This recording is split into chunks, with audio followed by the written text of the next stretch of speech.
नमस्कार दोस्तों, सबसे पहले मैं आपका अनअकैडमी के इस प्लेटफॉर्म पे बहुत-बहुत स्वागत करना चाहूँगी। आपके लिए ये बहुत ही इम्पोर्टेंट सा सेशन है। यहाँ पे आज हम लोग पढ़ने वाले हैं स्केलेटन सिस्टम। हम आज पढ़ेंगे कि किस प्रकार से हड्डियाँ वर्क करती हैं।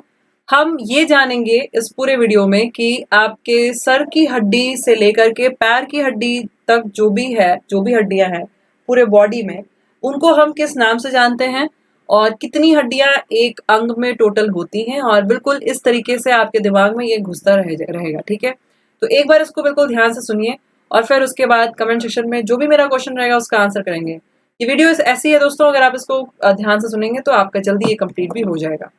तो सबसे पहले दोस्तों हम यहाँ पे बात करते हैं कि आपके शरीर में पूरे हड्डी को किस हिसाब से बांट दिया गया है और वो कैसे आपके विभाजित है, और सारी हड्डियां ये जो बनती हैं ये किस वजह से बनती हैं। कुछ बेसिक बातें दोस्तों मैं आपको बताना चाहूंगी। वो क्या है, वो ये है कि सबसे पहले जो भी बोन होता है दोस्तों, उसमें आपको 38% जो है वो बनने के लिए एक प्रोटीन की जरूरत होती है जिसे हम ओसीन प्रोटीन के नाम से जानते हैं। क्लियर है आपको? याद रखिएगा, ये आपका ओसीन प्रोटीन होता है जो हड्डियों में पाया जाता है। उसके बाद दोस्तों हमारी सारी हड्डियों के ऊपर एक मेम्ब्रेन होती है, एक कवरिंग होती है जिसे हम जानते हैं पेरिओस्टियम के नाम से। किस नाम से जानते हैं? पेरिओस्टियम के नाम से जाना जाता है। यदि आपको कोई पूछे हड्डियों के ऊपर पाए जाने वाले कवरिंग को क्या कहते हैं, तो पेरिओस्टियम कहते हैं। तीसरी बात दोस्तों, अगर आपसे कोई पूछता है कि हड्डी को मजबूत रखने के लिए कौन मदद करता है, तो आप बोलेंगे कैल्शियम और मैग्नीशियम के फॉस्फेट जो है ये हड्डियों को मजबूत रखने में मदद करते हैं। समझ में आ गई बात आपको? जो भी नई हड्डी दोस्तों आपके शरीर में बनती है उसके लिए एक सेल होती है जिसे हम ऑस्टियोब्लास्ट के नाम से जानते हैं। ये सेल मदद करती है हड्डी के निर्माण में। आपकी हड्डी अगर नई बन रही है, हड्डी का बनना संपन्न हो रहा है, तो ऑस्टियोब्लास्ट की वजह से होता है। दूसरी बात अगर हम करेंगे दोस्तों, तो आपका जो दूसरा होता है वो ऑस्टियोक्लास्ट होता है। अब ये ऑस्टियोक्लास्ट क्या करता होगा?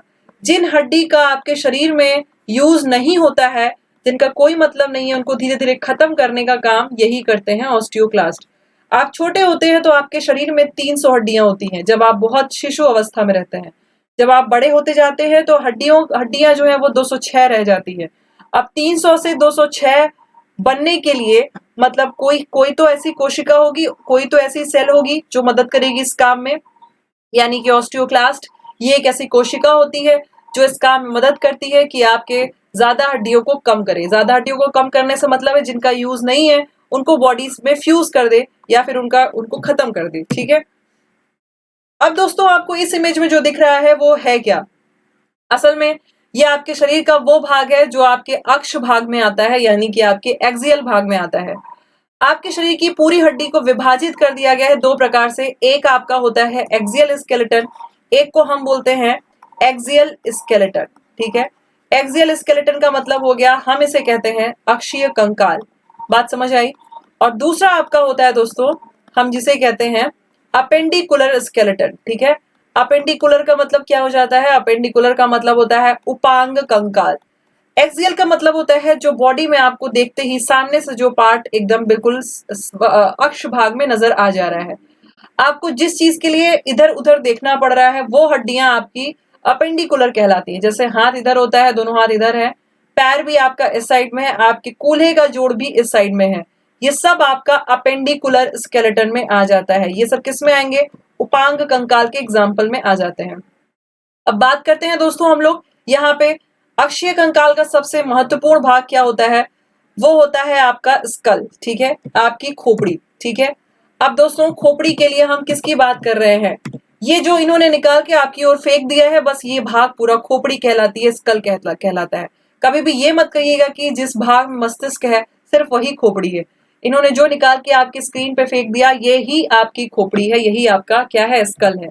अब दोस्तों इस स्कल में कौन से भाग को क्या कहते हैं और उसे हम किस नाम से जानते हैं वो हम यहाँ पे देखेंगे। इसमें आपको नजर आएगा दोस्तों, अभी हम लोग आपको स्कल के बारे में बता देते हैं। देखिए आपका स्कल जो होता है दोस्तों, यहाँ पे इतने भाग को जहाँ पे कि आपका एक इंटेलिजेंट मस्तिष्क बंद है उसे हम क्रैनियम के नाम से जानते हैं। ठीक है, किस नाम से जाना जाता है? आपका वो क्रैनियम के नाम से जाना जाता है। और इसमें टोटल 8 हड्डियां होती हैं। याद रखेंगे इस भाग को। 8 हड्डी जो है इसके अंदर पाई जाती है, ये पहले भी पूछा जा चुका है। उसके बाद दोस्तों आपके पूरे फेस में, आपके जो चेहरा होता है उसमें टोटल 14 हड्डियां होती हैं। कितनी होती हैं? 14 हड्डी टोटल होती है। ठीक है, इसमें आपका ये भी हड्डी आ जाती है, कान में भी आपकी हड्डी होती है, 3 हड्डी इस साइड और 3 हड्डी इस साइड, टोटल 6 जो है कान में भी हड्डी होती है। ठीक है, अब दोस्तों यहाँ पे ना अलग अलग नाम दिए हुए हैं कि हम किस भाग को किस नाम से जानेंगे। जो हड्डी आपके मस्तिष्क में सुनने का, मतलब जो हड्डी सुनने वाले भाग को, मस्तिष्क का एक भाग ऐसा भी होता है जिससे आप ये समझ पाते हैं कि आप क्या सुन रहे हैं, कौन सी भाषा सुने हैं और उसका मतलब आपको क्या समझ में आ रहा है। उस भाग को हम टेम्पोरल लोब कहते हैं। ठीक है, टेम्पोरल भाग कहते हैं। उस टेम्पोरल लोब को ढकने के लिए जो हड्डी होती है वो टेम्पोरल बोन कहलाती है। अगर आपसे कल को कोई पूछता है कि टेम्पोरल बोन कहाँ है, तो आप कहेंगे कि वो आपके ब्रेन वाले पार्ट में, या फिर आप कह सकते हैं क्रैनियम वाले भाग में मौजूद है। उसके बाद दोस्तों आपका जो अग्र मस्तिष्क होता है, जिसे हम फ्रंटल लोब बोन के नाम से जानते हैं, इस भाग से आपको ये समझ आता है कि आपने क्या सूंघा है और वो आपके सर पे बहुत तेजी से चढ़ रहा है। तो आपके मस्तिष्क का, आपके दिमाग का वो भाग जो आपको ये बताता है कि आप क्या सूंघे हुए हैं और उसका मतलब क्या है, वो कैसी सुगंध है, वो भाग को कवर करने के लिए जो हड्डी होती है फ्रंटल बोन कहलाती है। ठीक है, तो ये हड्डी आपकी फ्रंटल, ब्रेन के फ्रंटल लोब को भी कवर करेगी या फिर उसको ढकेगी। एक भाग होता है आपका दिमाग में जिसे हम पैराइटल भाग कहते हैं, उस पैराइटल भाग को ढकने के लिए पैराइटल बोन होती है। आपकी आंखों में जहां से आंसू निकलता है उस भाग में आपका लैक्राइमल बोन पाई जाती है, जो कि आपको यहाँ पे नजर आ रही है। इसे हम लैक्राइमल बोन के नाम से जानते हैं। परीक्षा में आपके ये प्रश्न बहुत बार पूछा जा चुका है कि लैक्राइमल बोन कहाँ प्रेजेंट होती है, तो आप आंसर करते हैं फेस में होती है। नाक की हड्डी भी पाई जाती है दोस्तों, जहां आपका मसूड़ रहता है। ठीक है, जहां पे आपका मसूड़ रहता है, दांतों के मसूड़ जहां पाए जाते हैं, उस हड्डी को हम मैग्जिला कहते हैं। जो आपकी नीचे की हड्डी है जिसे हम मैंडिबल के नाम से जानते हैं, जो आपका जबड़ा है, जबड़ा वाला भाग आपका मैंडिबल कहलाता है। ठीक है, नाक के पास ये वाला जो भाग है उसे हम जाइगोमैटिक हड्डी के नाम से जानते हैं। और आपके नाक के भीतरी भाग में वोमर हड्डी भी मौजूद होती है। तो दोस्तों ये था आपका, सिर्फ अगर हम इसकी बात करें तो आपके जो क्रैनियम वाला भाग है उसकी बात करें तो। ठीक है, फिर उसके बाद क्या होता है, आपको पूछा जाता है कि और क्या पाया जाएगा। आपकी पसली की हड्डी भी इसी में मौजूद होती है दोस्तों। 12 पसली इधर होती है, 12 पसली इधर होती है, ये आपको बहुत अच्छे से पता होगा। ये 12 पसलियां आपस में आके एक टाई नुमा संरचना जो बीच में पाई जा रही है, जिसे हम स्टर्नम के नाम से जानते हैं, वहां पे आकर के जुड़ जाती है। ठीक है, याद रहेगी आपको ये बात। उसके बाद दोस्तों एक बार इस पसली के बारे में भी ध्यान से देख लेते हैं। इस पसली में आपको क्या समझना है दोस्तों। ये जो पसली वाला भाग है ये काफी इंपॉर्टेंट भाग होता है, आपको इस इमेज में साफ साफ दिख रहा होगा। देखिए ध्यान से, यहाँ पे दोस्तों ये जो सेंटर वाला पार्ट है इसी से सब कुछ आकर के जुड़ा हुआ होता है, जिसे हम किस नाम से जानते हैं, टाई के आकार का है, इसे हम स्टर्नम के नाम से जानते हैं। ठीक है, अब दोस्तों यहाँ पे 1 से लेकर के 7वीं पसली जो होती है बहुत अच्छे से आकर के आगे जुड़ी हुई होती है। तो याद रखेंगे 1 से 7 तक जो पसलियां पाई जाती हैं वो आराम से आकर के आगे जुड़ गई हैं, उन्हें कोई प्रॉब्लम नहीं हुई है। प्रॉब्लम ना होने का मतलब है कि वो सिर्फ और सिर्फ स्टर्नम में आके जुड़ी हैं, इनकी तरह नहीं है कि ऊपर वाली हड्डी में ही जाके जुड़ गई हैं।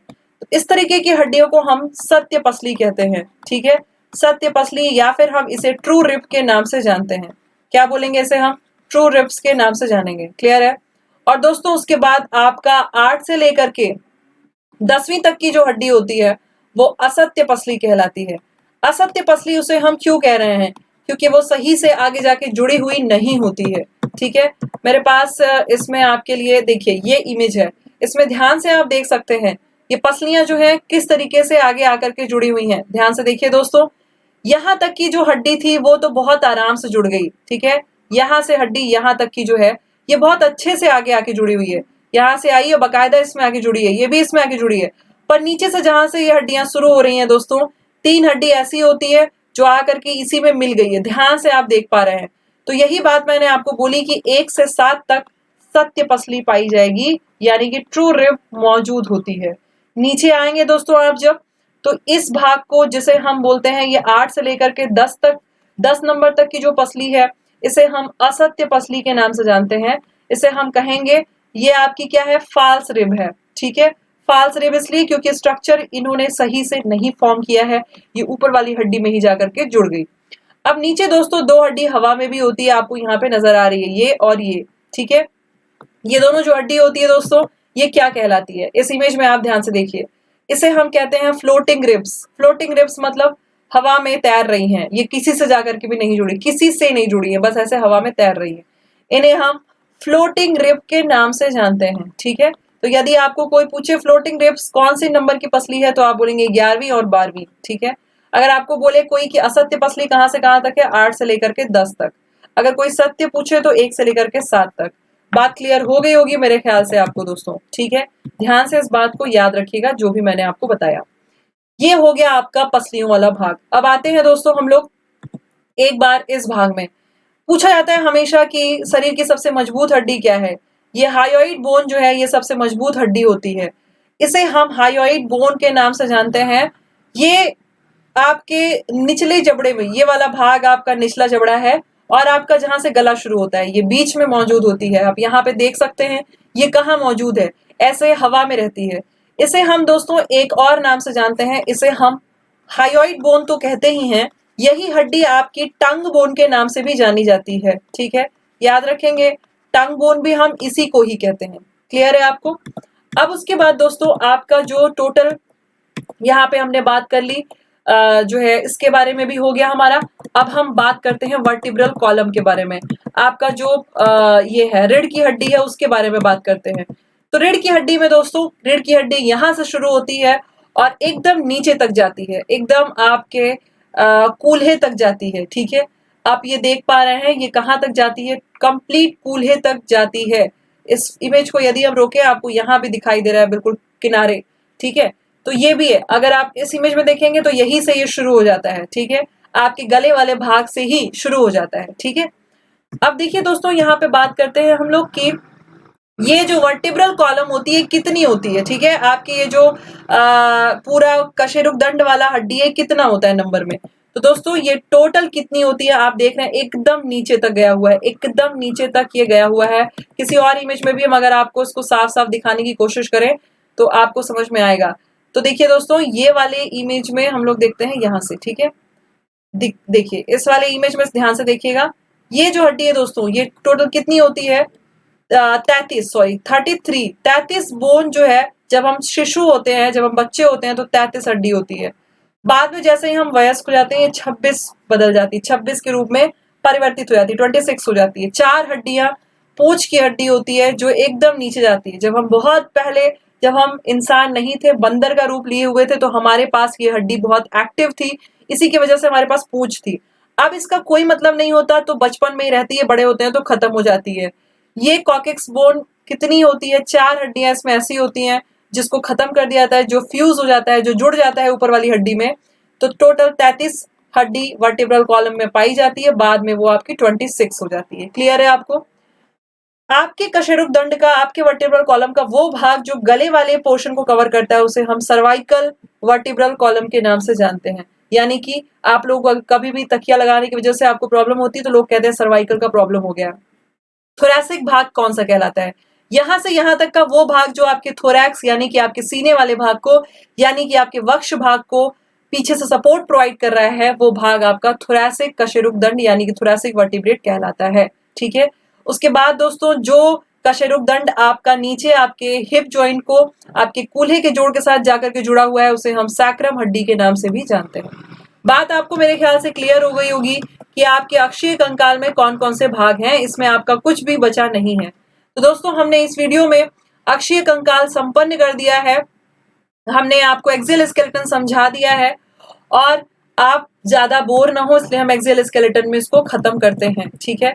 तो बस दोस्तों आप इस वीडियो को लाइक करिएगा और शेयर करिएगा अपने दोस्तों के साथ अगर आपको ये समझ में आएगा। अगर आपने इससे ज्यादा से ज्यादा लाइक दिए और ज्यादा से ज्यादा आपने जो है इसे शेयर किया तो बहुत ही अच्छी एक चीज हो जाएगी कि हम इसका नेक्स्ट पार्ट लेके आएंगे जिसमें हम बात करेंगे जोड़ों के बारे में, जॉइंट्स के बारे में। वो भी आपका बहुत इंपॉर्टेंट पार्ट है। बस आपको कुछ नहीं करना है, प्लीज इसी तरह खुशी खुशी इस वीडियो को लाइक कर दीजिए और दोस्तों के साथ शेयर भी कर दीजिएगा। थैंक यू सो मच, मिलते हैं अपने दूसरी क्लास में।